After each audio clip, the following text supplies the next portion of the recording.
Well, there's a bill in the state, was it the House or the Senate? I forget which one, to basically make it a big time fine for icing out an EV station. Kind of like if you park in a handicapped spot with a normal car without a placard, they can fine you $100 or $200, whatever it is. And it's got a lot of support in Colorado, so that's great. Yep.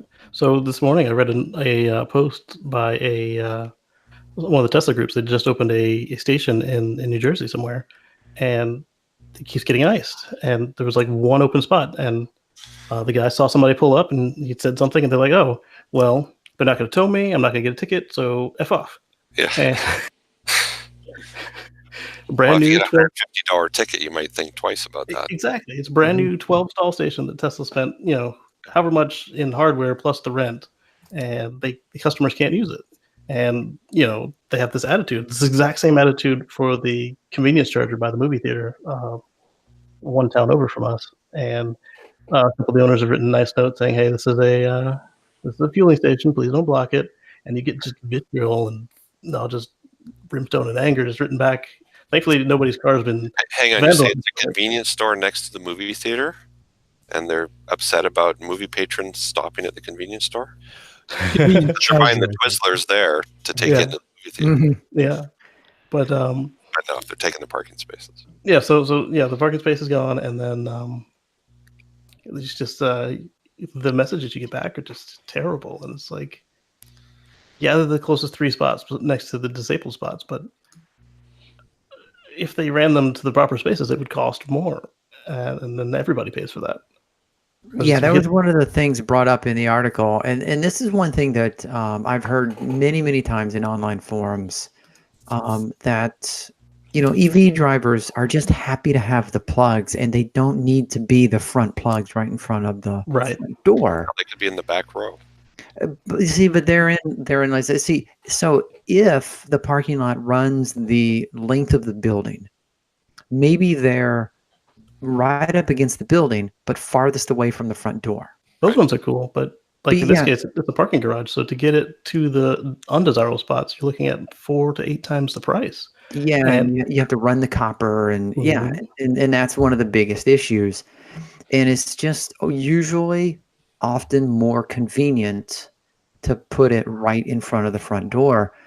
So when we were installing EV chargers at work, and I was, being consulted on how to do it, and where to put them and whatever, one of the things I kept stressing was, don't put it right next to the front door. Don't put them right next to the front door.